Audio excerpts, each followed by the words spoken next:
Okay, guys, welcome back to From Football to Football. Today I'm joined by Raul Naranjo, UEFA A coach, currently working in Ireland with Cork City FC as a performance analyst and as an assistant coach at UCC. Raul has built his path from grassroots football in Spain to professional environments abroad, including Saudi Arabia. And in this episode, we dive into the reality of that journey, the opportunities, the challenges, and especially how English can impact your ability to perform and progress as a coach. So Raul, so great to have you on, mate. Thanks for coming today. Thanks to you, Mike. It's a pleasure being here. Great, great. And guys, just so you know, the people listening and watching, I have spoken to Raul before, so if I mention something from before, it's a previous conversation we've had in the past, but I'll keep you updated, don't worry. Okay, so let's start from the beginning. How did you first get into coaching and what made you take it seriously, Raul? Well, I think that I discovered it really soon that I'm not a really good football player, to be fair. And I think that I started to coach with 18, 19 years old, nothing professional, just in my small village in Cadiz, because I'm from Cadiz. And I discovered that I love coach more than play. So I decided to start my journey coaching when I finished my degree. I mean, like with all the license that you need and all these stuffs. And I think that 3 or 4 years ago, I just was thinking like, why not? I mean, why not bet from this war, and why not bet to be a professional coach? So yes, I think that 3 or 4 years ago, I started to plan everything. That's fantastic. And what did you learn? Because I know in the beginning you started coaching in Spain, right? You've got a bit of a career there in Spain to start off with grassroots level. So what did you learn from those early years coaching in Spain that you would say still defines you as a coach today there in Ireland? I think that I started to coach in Almeria because I was working there in other field, nothing related with football, but I started to coach there. I knew a lot of people, really good coaches, and they taught me a lot of things like how plan any session, so which drills you need to figure out the things that you want that your team does. So I think that the grassroots football in Spain showed me the tactical and possession football, because I think that Spain is really good country to play this kind of football. So I think that's why Spain showed me. Mate, I agree with you, and I know you've heard this in the past, listeners. But like when I first came to Spain, that was the like physically, I was okay, I was fine. You know, physically, I could compete, but tactically, man, and just the thought process you guys have here is incredible. Have you noticed that in other countries, are other countries like Saudi Arabia, for example, like Ireland, are they still behind Spain in terms of like their tactical awareness, their thinking, the possession they play? Are they still a lot behind, or are they catching up?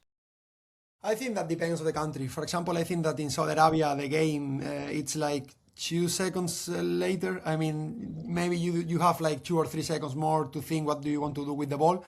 And I think that Ireland is 100% physical, win duels, aerial balls. So I think that it's completely different. I probably should have gone to Ireland. I think that would have suited my style better than Spain. Could be, But could be. but anyway, I'd love to know, man. Speaking about Saudi Arabia, how did that opportunity come about for you to go to Saudi Arabia? Well, I moved from Almeria to Barcelona. I was working there.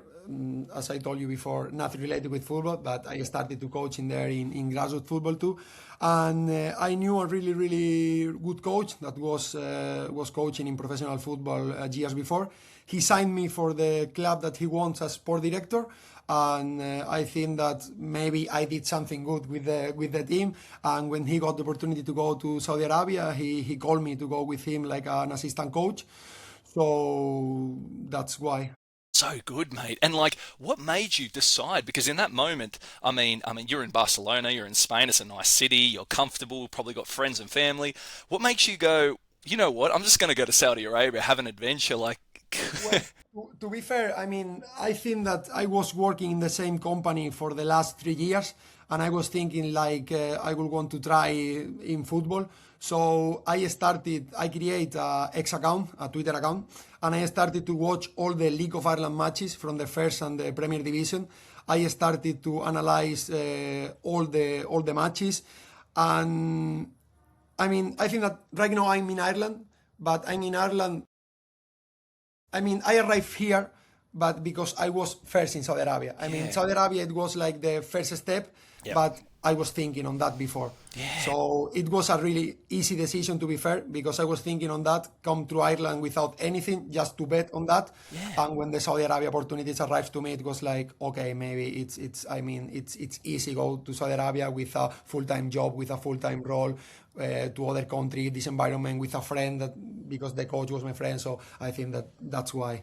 Perfect, mate. And I'm going to come back to Saudi Arabia, but first, Okay. there was something that you said that was super interesting there. And I remember this from our chat we had in the past, that you started analysing games in Ireland before you were in Ireland, right? Like this is crazy. So basically, guys, he's created an X account, Twitter in those days.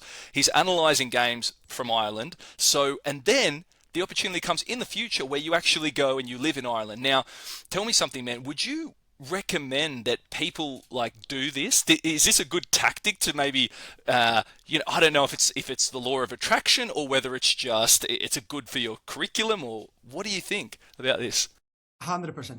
I mean, I think that the opportunities doesn't arrive if you don't work. And I think that football is one of the industries where you have more competition. It's the most competitive industry, in my opinion.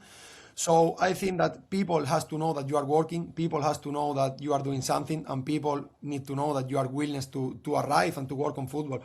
So yes, definitely, I recommend you 100%. Mate, you're 100% right, because people were seeing you were willing to work and analyze without getting paid for it. I mean, God, so imagine if you were getting paid. This is a great lesson for everybody listening. What a great lesson. Very unique, Raul. Well done with that. And speaking about Saudi Arabia, mate, there are so many things I hear about Saudi Arabia, some good, some bad.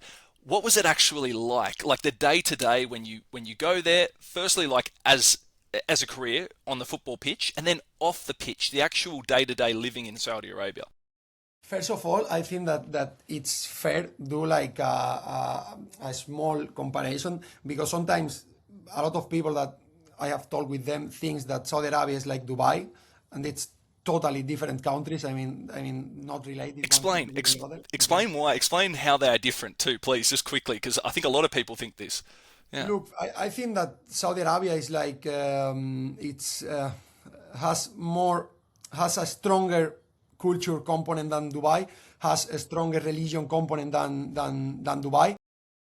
So I mean, I was really it's nice country, to be fair. I mean, but you need to know where you are going.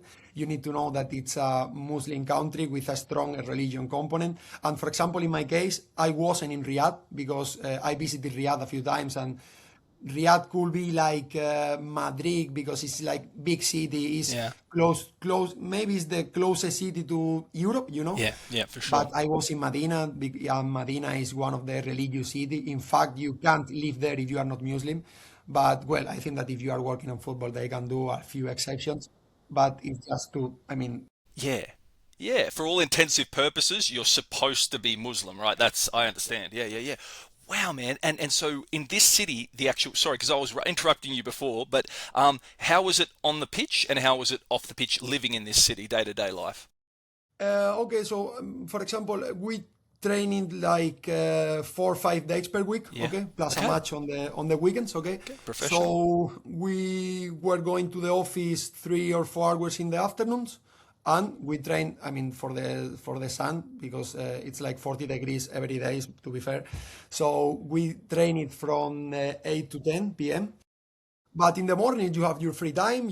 But I mean, you only can go to coffee shops, you only can go to shopping malls. You don't have a lot of things to do there, to be fair.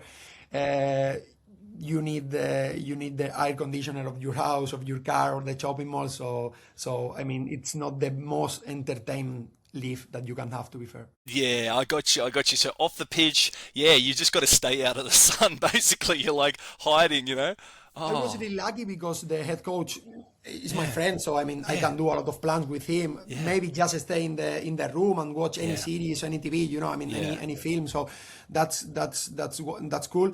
But I feel that if you go alone to work there, it could be really really difficult experience. Yeah. Even because in the city that I was, maybe just the 15 or 10% of the population talking English.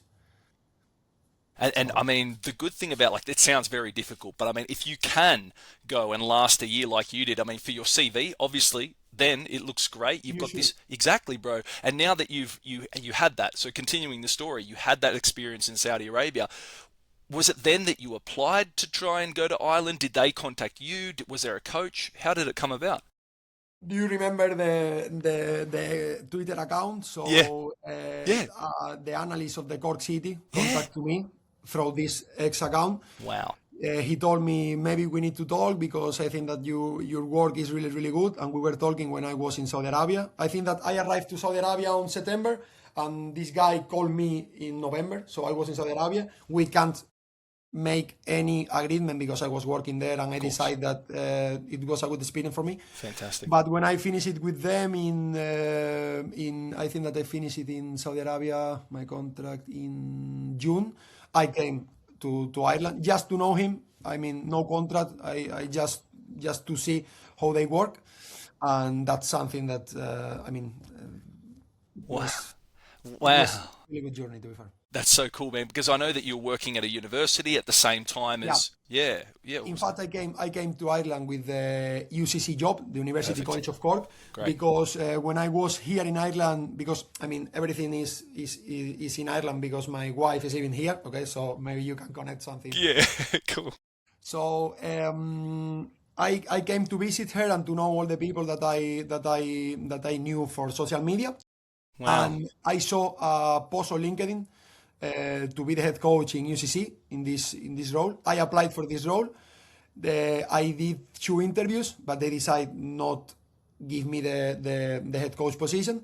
But they told me that they were really interested in me to stay with them. I mean, to be like his assistant coach, and I said, okay, it's good for me.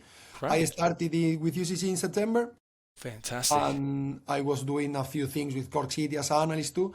And in January of this year, I had the opportunity to stay like more or less like a full-time position with Cork City. Yeah, and that now that you're with, because guys, just so you know, we were talking about this before. Now he's actually got like almost a full-time position here with Cork City. So I'm guessing you must have done very well in the time you've been there, and they're rewarding you. Like, Well, I don't what know. happened? To be honest, Don't know.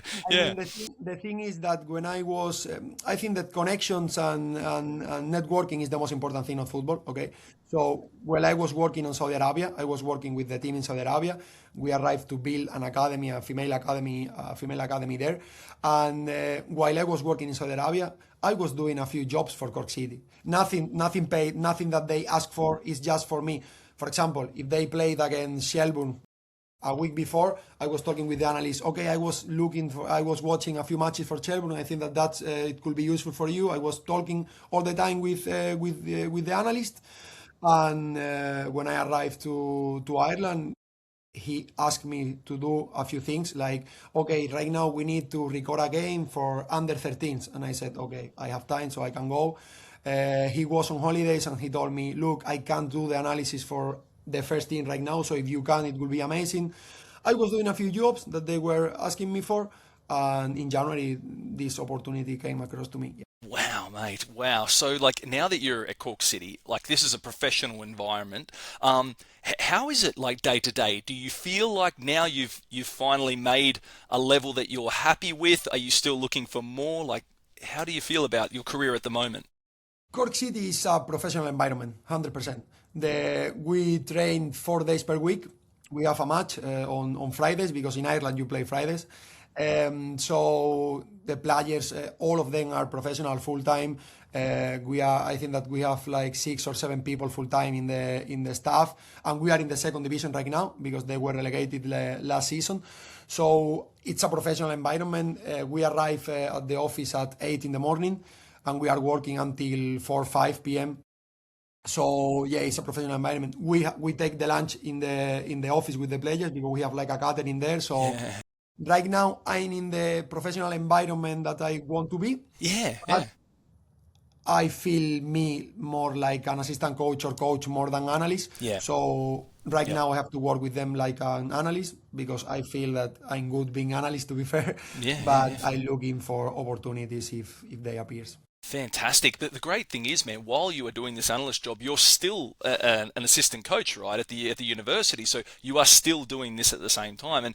And honestly, like, where would you like to coach in the? Have you got any dreams of a league if you could choose? Would it be going back to Spain? Would it be going to England? Like, if you had to choose, where would you go? Look, I don't know. I don't have any thoughts about that. I mean, I feel that I want to be assistant coach or head coach in any professional league. Before, I think that you were playing in Australia, if Yeah, I'm not yeah, wrong. yeah, And exactly. before to go to Saudi Arabia or Ireland, I thought that maybe the football is a thing that you only can live in main countries, you know. And when I was knowing a lot of people, I know people that is working as a head coach in Virgin Britain's Islands, you know. Yeah, I mean, in all the countries you have football, you know. So, and I think that the opportunities are there. You just have to make them fit with your personal life because sometimes it's really difficult, yeah, to be fair.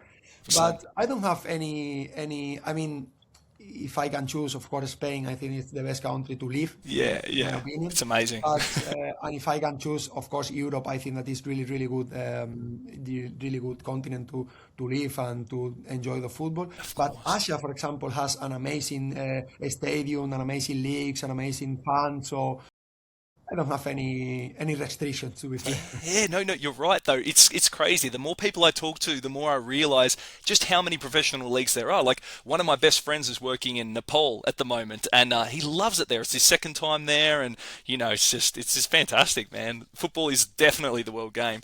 So I'd love to talk to you now just a little bit about the language because we are doing obviously this interview in English. Your English is great. You're expressing yourself perfectly, man. So and you've built your way into professional football in a country where they speak English, and the English in Ireland, guys, isn't just like my English you're hearing now. This is like real, like tough to hear. The accent is very difficult, the Irish accent. So I've got a few questions about this. Do you feel like you can fully express yourself now in English, or are there still moments when you feel like you're still held back a little bit? You can't quite express yourself as well as you'd like to. I feel that everyone can understand me.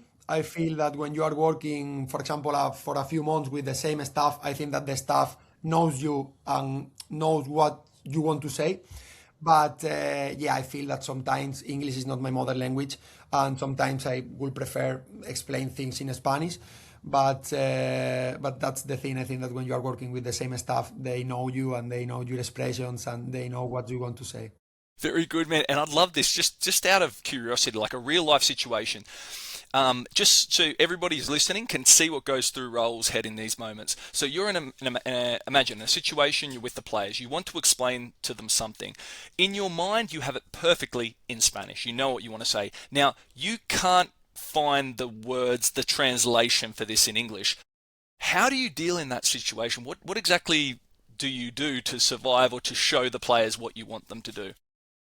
If there is a meeting that we can plan before, I try not to memorize all the things that I want to say because I think that's impossible. And if you miss any word, it's impossible to continue. For sure. But I try to do the meeting at home alone with the computer, talking what I want to say. If I have any doubt or any sentence that I feel that can fit better, I think that with AI, it's easy to find this sentence. But when you are talking with the player one to Yeah. one and you don't know what is going to happen, Yeah. I think that right now I can explain better football terms Yeah. that in my day to day. To be Yeah. fair, Yeah. so Yeah. I don't feel right now any restriction when Mm. I'm talking with the players because in my last 2 years I was coaching in English. You know, Perfect. so I Perfect. feel I feel, of course, I feel that if you're working in Saudi Arabia, in Czech Republic, or any of these countries, English is not the mother language, and maybe it's easy. And I found that my first weeks in Ireland, I tried to explain something to the players, and the players said, "Sorry, what?" And I was thinking, "Fuck me! I think that I'm saying the proper things, you know, but not right now." Dude, I've heard this is great, by the way, man. Because you are someone who is really working in native English country. Because I've spoken to other people who work in countries where obviously the universal language which unites them, the second language is English, right? So we talk about China, we talk about maybe someone in Taiwan, we talk about these different countries, but Saudi Arabia, another one, right? But it's not their mother language. So I think between the two of you, you know, you can basically get by. But in a country like Ireland, I'd love to know if a Spanish coach now is listening to this and they want to coach in Ireland, okay? They want to go there and they've got a basic level of English. Is that enough to go and get started in Ireland, or what would you suggest them to do to be able to go there with confidence and start working in a real native English speaking country like you are? I think that we spoke this before in a conversation Yeah, that we had. yeah, My first months here, I felt like I didn't feel comfortable, to be yeah. fair, Of course, man. because it's not the same as you said. Talk with a people with his second language is the English, or talk with a people that his first language and maybe the only language that they speak is English. You know, but I feel that everything is about your about your goals. I mean, I recommend you go to other experience before, to be fair, Yeah, because you said that Irish accent is really strong, and I feel that it's better for you. I mean, I think that you can come here with a mid or low level on English, but I think that for them it's easy if you can with a mid level, you know. yeah, I exactly. don't feel that my English is really good, you know, but I feel that I can express all the things that I need, and I feel that the other person can't understand me, and I think that's the key. If you can do it, doesn't matter if you are having a little mistakes, you know. Bro, 100%. 100% right, man. I just have to say, like, I try to tell people this all the time, guys. You've heard it from Raul in like in person that he's telling you he's living there, guys. You don't need the perfect English. You don't need to know all the tenses, the present perfect, simple, and past, and these ones. No, okay. You need basic grammar. Yes, you need to know a little bit about how to speak in the present, past, and future, obviously. And you need the vocabulary, which is, fundamental for your job. But apart from that, guys, you just need to be able to express it clearly with a clear sentence structure. That's it. Like, if you can do that, like Rahul's doing perfectly today, man. Like, this is exactly right. And I understand everything you're saying. So great answer, man. And I hope For everyone example, listening, yeah. just to explain you, 5 years ago, I couldn't imagine me working abroad.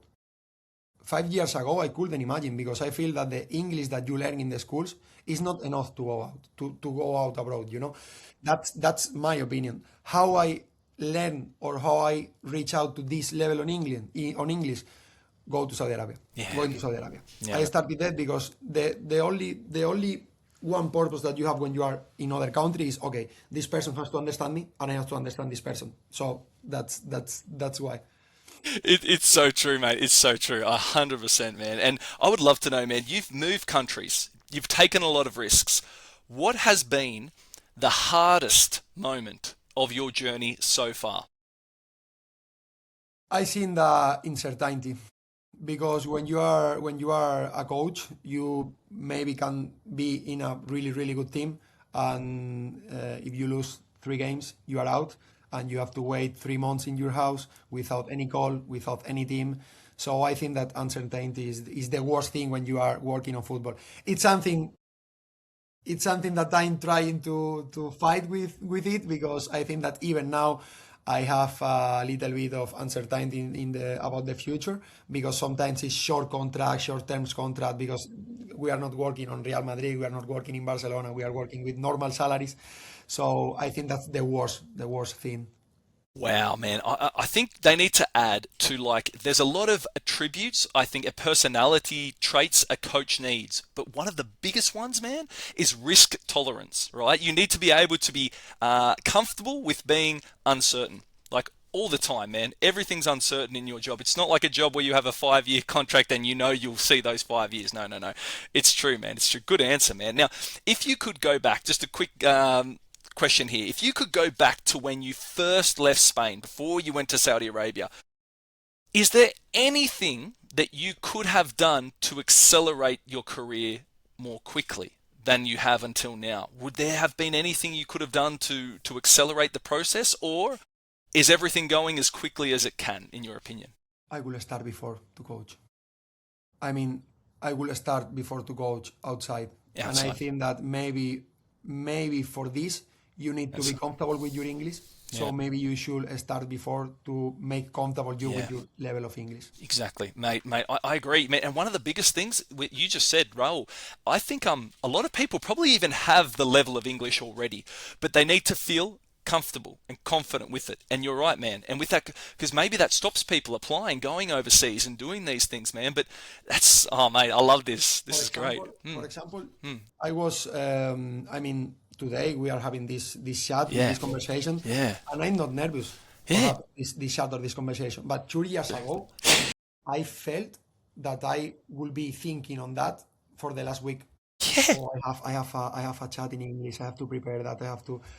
So I think that when you arrive to this point, like, okay, I can talk in English, is the moment where you feel comfortable. Mate, well said, well said. I would love to know just before you go today, okay, man. Okay, we've talked about the life on and off the pitch in Saudi Arabia. We've also talked a little bit about life on the pitch in Ireland, how it is, your day to day. It's a very professional setup. What is it like off the pitch? So, are you actually living in Cork at the moment? Yeah, And yeah, okay, perfect. And what is it like living there? Would you suggest living there? Is it a nice place to live? What's the day to day life? How does it compare to Spain? Like, let me know. I mean, of course, it's totally different from Saudi Arabia. Yeah, of course. I mean, Yeah. I think that Ireland is really good country to live if you love the nature. For example, I think that you have a lot of things to do here. I feel that from the Brexit, you have a lot of Spanish people living here because you can come just with your AD. So I strongly recommend you visit Ireland or living in Ireland because I'm here for the last 6 or 7 months since September, I think, and I feel really comfortable. I feel that Yeah, for sure. a lot of things to do. I'm doing my life here like if I was living in Spain. It's Europe, That's we are really lucky to live in Europe, to be fair. So good, mate. Oh man, this is gold. This is gold. And I know exactly what you're talking about. Saudi Arabia, guys, great country, great for experience. And I know people that are living there that really enjoy it. But obviously, if you really love the European style of life, then obviously an easy one is Ireland, right? To keep that type of lifestyle going, I guess. Nate, you mentioned before in the past, few minutes of this interview, we talked about that your wife is living there. Is she Irish or is she Spanish? No. She's Spanish. She's from Malaga. Yeah, she decided to come to work here. And is it easy? Just because maybe Yeah. people are listening with their wives and girlfriends, is it easy to get a job? Like if their wives or girlfriends want to get a job there in Ireland? 100%. Really? 100%. Wow. And she's happy? She's cool? You have a lot of opportunities here. To be fair, I know a lot of Spanish people that is working here. Salaries here are higher than in Spain. Of course, we have the same issue here than in Spain with renting a house. I think that's Europe problem. All over the world, man. Australia too, eh? Australia too. But I feel that it's really easy to come to work here. Yeah, that's great. And your wife is wife or girlfriend? Sorry, it was your wife, yes? It's girlfriend, but I Practically. spent with her like 8 years. So Oh, practically the same. Yeah, exactly. So, and she enjoys living there. Like as a yeah. Spanish woman, she likes it. She's working here for the last 4 years. Guys, listen to this. Like, don't just tell your girlfriends, get them to listen to this, or your wives, and listen to Raul. His wife's happy there. This is fantastic. So, mate, and the last thing I just wanted to accentuate was you said Irish people love the Spanish. This is true. And also the Aussies, mate. Australians love Spanish people. So, if you want to go to Australia, we will also welcome you with open arms there in Australia, okay? So, Raul, mate, is there anything else you would like to add today? Anything else before we go, mate? Because No, I you've think spoken. that just Yeah. this advice that if you are thinking to work on football, when you could do your coaching lessons, do it. If you have any doubt, try to figure out what you need to work abroad. Start when you can. Never is bad moment to start. And if you need to start working on everything, do it, because I think that right now with the social media, all the people, all the world can see your work, and you have a lot of opportunities abroad. God, this is the best, mate. This was such a good episode. Raul, thank you so much. I appreciate your honesty today. Real insight into what it takes to build a coaching career abroad. I'm sure a lot of coaches listening to this will see themselves in your journey and will take that advice, mate, about starting to work already, like maybe getting an X account, starting to work, analyzing, just doing work that people can see that you're not getting paid for, but will probably pay off in the future, just like it did for Raul. Thanks again for coming on, and for everyone listening, don't forget to subscribe, share the episode. I'll see you in the next one. Raul, thanks, mate. Thanks to you, mate. Bye. See you, mate.